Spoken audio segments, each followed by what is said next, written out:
Yeah, I told my brother I want him for my promotion. Hotep family. I am really very happy to be here. Really very pleased to be here celebrating our brother Al-Hajj Malik al-Shabazz. But I was speaking with my brother King Simon, and I was telling him that I took very special attention to this presentation today. And I would like to dedicate today's presentation specifically to the works, to the life, and to the memory of someone who we do not call on very frequently as it relates to libations or as it relates to things that we do. But my research, presently getting ready for today in particular, for the past maybe probably year and maybe half, give or take, I dedicate today to Sister Clara Muhammad. Sister Clara Muhammad is an unseen hero amongst us. In fact, quite frankly, she was the Nation of Islam. And I know that may not sit well with brothers, but the reality of it is sisters have always somehow been the strength and the force in our backbone, we as men, from the very beginnings of time. They have been the center and the core of our societies. And it appears to me that, in many ways, sometimes when we get bit by a vampire, this vampire being called white supremacy, sometimes we take on the mannerisms of the vampire that we've been attempting to avoid, yet once bit, sometimes we take on their mannerisms. So I'm going to talk about Sister Clara and some of the research that I've done. But I would like to issue and encourage our sisters of whatever background you may be to study who exactly Sister Clara Muhammad was and who she is. Very rarely do I hear her name called, yet she had a direct and indirect impact on Malcolm X. Once you start to research her, and you begin to realize the role that Sister Clara Muhammad played. In fact, it is said from my research that there's a chance that Elijah Poole may never have converted to Islam had Sister Clara not been the first to sit at the feet of the Prophet, Noble Drew Ali. Yes, it was Noble Drew Ali. It was not Fard Muhammad. Fard Muhammad sat at the feet of Noble Drew Ali. I'm speaking as a historian. I'm not speaking as a Muslim, although I consider myself a Muslim. I consider myself a Jew. I consider myself a Christian. I'm agnostic, atheist, Zoroastrianism, Rosicrucian. I'm everything because I'm an African and everything came from Africa. So when people ask me what religion, I don't know about religion. I just know about African spirituality. You see, it was Eurasians that created religions when they couldn't understand the generalist, the openness, the universality of African spirituality, so they had to start to create religions because their feeble minds could not be as universal as the African mind. Every major faith system, as Dr. Ben teaches us, comes from Africa. Unfortunately, it becomes contaminated once it leaves Africa. And it becomes the religions, it becomes these little groups, it becomes these little gangs, it becomes ancient bloods and ancient crypts. And if you don't belong to it, we're going to do damage. We're going to kill you because you don't believe in what we believe, because we believe the only thing. See, Africans weren't like that. African spirituality judged you by the content of your character. African spirituality understood that you were who you were, and that in fact each and every one of us was God having a human experience. And that how you treated each other was how you treated God. So it don't make no difference how much money you put in. Don't make a difference if it's 10% tithe or 20% tithe. If you go out and you do wrong against your fellow man, no matter how high or how low they may be, you are acting against God. Because each and every one of us is God, no matter if you got a job, don't have a job, got a PhD, don't have a PhD. Whether we sat in formal classrooms or not, each and every one of us is God having a human experience. And African peoples understood this. And this universal love and respect for each other built the pyramids. But when you embrace the wrong people, this love also puts you on the plantation. And when we still don't get who it is that we're actually dealing with, it can land you in the projects. And until we realize who we're dealing with, we will never really and truly understand who we are as a people. And our brother Malcolm X came to us at a most opportune time in our history. And he gave to us some of the greatest lessons that the human family can learn. I teach a course on Malcolm X, a college course. In fact, I'm teaching it this term. I've been teaching it since the fall of 2005. I thought I knew Malcolm. My teacher, who I give great credit to, Professor John Henry Clark, was also Malcolm's teacher. And on many occasions, Dr. Clark would share stories about Malcolm. And for me, would bring it alive. I only met Malcolm once in my life. Between 120th and 121st Street, 7th Avenue. My mother used to get her hair done every other Saturday at Maurice's beauty salon. And I used to go with her every other Saturday. And when I was 7 years of age, I was in the 2nd grade. Anybody out here 7 years old? Okay, there we go, young sister. I was about your age. And there was a gentleman, an elder gentleman that had a luncheonette about 2 doors down from Maurice's hair salon. My mother's beautician was named Mrs. Jefferson. Mrs. Jefferson had the front stall. And I used to sit where the plants were, and I used to look out onto the Harlem streets every other Saturday. And one time I was coming back from lunch, and I saw a crowd. Must have been 121st Street. Because again, I'm 7 years old.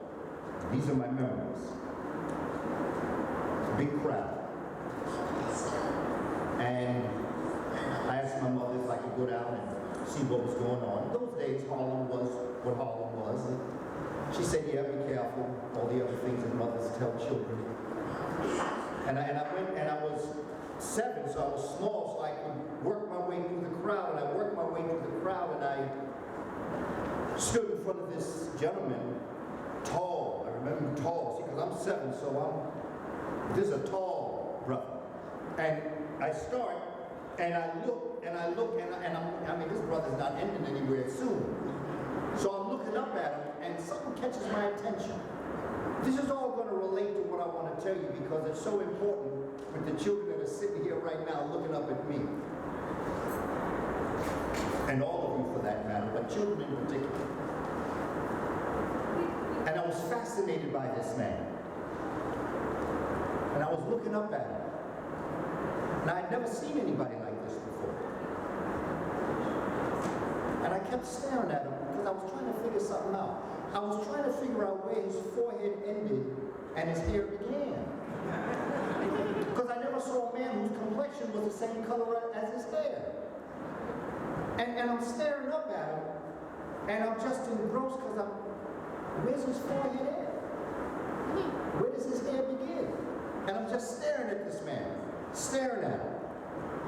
But what is part of this story is that being 7, being a child, and being pure, I can feel the energy. I'm not understanding necessarily what he's saying. But I'm hearing him preach, brother. Go ahead, brother, tell us. Tell the truth, brother. This is what I remember being said. And I remember him talking.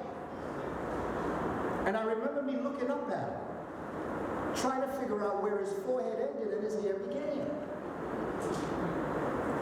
This tie is very important to the story that I'm about to tell. Okay, breaks up, the community goes one way, brother goes another way. I go back into the beauty salon and I'm sitting there looking out onto the street of Harlem. There's a brother that works in the Lorisas. A lot of times when sisters have their stores, there's a brother that comes in and normally does the handiwork, protection, whatever needs to be done. The brother's there to support the sisters. And the guy rushes in, he says, man, you won't believe him, he's just on the corner talking to us. I said, well, who's that? They say, Malcolm X. This is the first time I know who this man is. I didn't know who he was. This is the first time that I know who this man is, right? And they say, get out of here, man. Malcolm wasn't there. You're just telling this story. No, he was on the corner. I said, young brother right there. He was looking up at Malcolm. I know he was fixed. I bet you he can tell you everything Malcolm said. I can't remember a word Malcolm said. Because I was fixated on trying to figure out where his forehead ended and his hair began. And the reason why I tell you this story is because although these children are looking up at me very intensely, they could be trying to figure out a whole bunch of other stuff besides what I'm saying to you. And that's the beauty of children. That's why we have to be careful the things we say and do around them. This is why we have to display courage at all times, because it's these ages where our children get courage. Remember, I don't remember what Malcolm said, but 4 years later when I'm doing a report in front of my television set, and I'm in the 6th grade now, and it's in February, and this Thursday I think is the date we're going to celebrate this day. It's February 21st. It's a Sunday. I'm getting ready to go back to school in the 6th grade. I hear a report on television come saying that the teacher of hate has been killed. And I immediately know that's untrue, because I immediately go back to when I was 7 in the 2nd grade, and I experienced as a child the love that was emitted from the community to this man, and from this man to the community. I was what that love went through as a child. So I knew they were telling an untruth when they said he was a preacher of hate, because I felt nothing but love from this brother and the people he was talking to. And that's what we must leave our children. They may never remember what we say, and they may be trying to figure out Why I got 2 sets of earrings on. They might figure out, look at his ponytail. They may be trying to figure out a whole bunch of stuff. But what they're feeling is what you're giving to me and what I'm giving to you, because they're in the middle of picking all this energy. That's my one and only memory of Malcolm X. I'd love to tell you one truth and tell you he put his hand on his shoulder and say, hey, young brother, what's up? I'd like to tell you I saw him after that. I'd like to tell you that I went to meetings where he was. Never. But the power of my story is that here I am, 59, going on 60.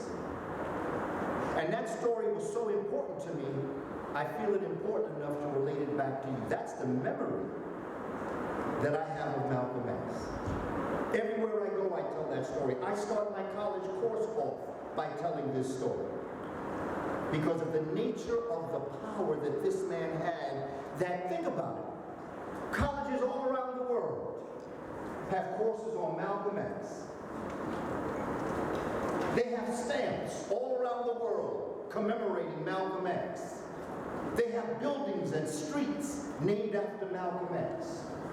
What was the nature of this man that could have left such an indelible mark on us? We have a lot of things we could say, but the one thing we can say is that brother was no hypocrite. We can say that brother dropped it like it was hot. That brother did not tell us what we wanted to hear. He told us what we needed to hear. And at the risk of his own life, he was willing to move forward with an agenda. He was willing to go against everything that he at one time in his life loved and cherished, because truth was more important than his own emotions. That is a powerful person. Where is he amongst us today? Because you know Malcolm's spirit is in each one of us. It's there. It's according to how much pain we have received. It's according to how much we've gone through that determines how deep we're going to bury it. That person inside that says the price of freedom is death. The willingness to tell the truth despite the fact you know that you may not go home to be with your family. See, we all talk about stuff.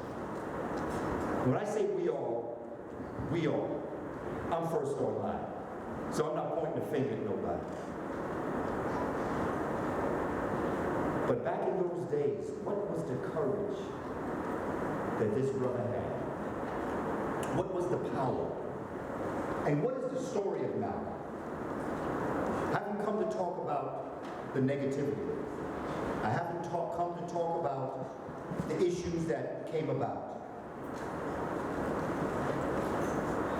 All of us have received a sample of oil. Yes. Okay, I make that oil. It's the only oil that I make. I've been doing some research on our senses as it relates to melanin, and I've been doing some real serious research on olfaction, which is the smell. What I'd like you to do is to please open the bottle and just put a little bit on the inside of your wrist. Because you see, what I know is that you're looking at me, you're hearing me. When I shook your hand, you're feeling me. I don't think tasting is going to happen today. But I will leave you with another sense of me, and that's the sense of smell. This oil is the very essence of me. It's the only oil I make. But this memory of Malcolm, this memory of our fellowship today, I want to be embedded in your mind, not just as a workshop you came to, but a smell that you will forever remember. And when you smell this oil, periodically during the presentation, I may ask you,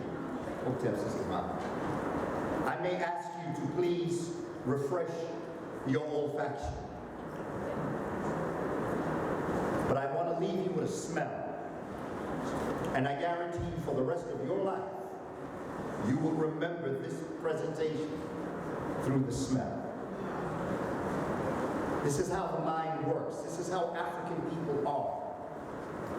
We like all of our senses being touched.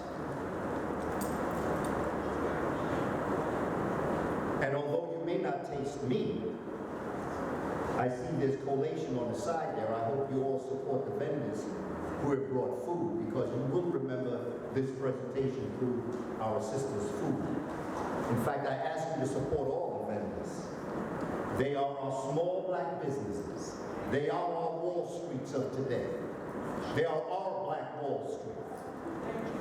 And we have to support the vendors. Because when you support the vendor, you support King Simon's ability to continue these types of presentations.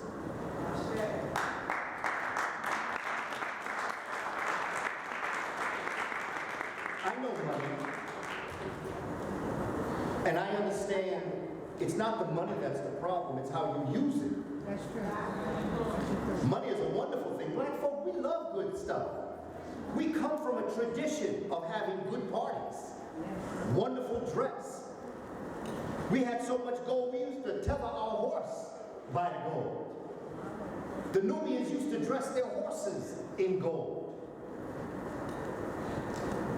We like good things. It's not about poverty. I ain't into poverty. And we shouldn't be into poverty either. And that's another thing that we tend to get into. It's how and where you spend the money that's important. You want to go out there and you want to put on some other person's dress because you think that their name on your dress is that important? I'd rather walk around with a t-shirt that says greatness. Yes. Am I right, brother? All right, there's greatness right there. Because when we talk about Malcolm, this is what Malcolm was talking about. This is what Malcolm was talking about, doing for self, creating your own economic system, making sure that dollar stays in your community, Constantly. We know how to do this, brothers and sisters. We really do. And if we just started right here and decided that we were going to take a certain amount of our money and ensure that we were going to support our vendors on Harriet Tubman Avenue. Yes, Harriet Tubman Avenue. There's some folks want to call it Fulton. I call it Harriet Tubman Avenue. 125th Street in Manhattan. 161st Street in the Bronx. We have our places where we know our vendors are. This is the mindset. This is what Malcolm taught us. So if we walk away with anything about Malcolm, these are the kinds of things we should walk away with. These are the memories that we should walk away with. These are the ideas that we should have about Malcolm. We need to stop blaming peoples of European descent for the position we find ourselves. We know what happened. We know who did this. There's no question, and I'm not trying to take anybody off the hook. I'm just trying to get us out the pit.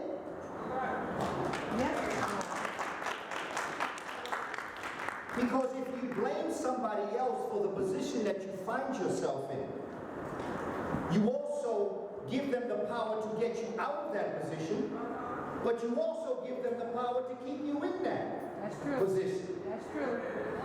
But when you assume full responsibility for the conditions that you find yourself in, you can, by any means necessary, get yourself out.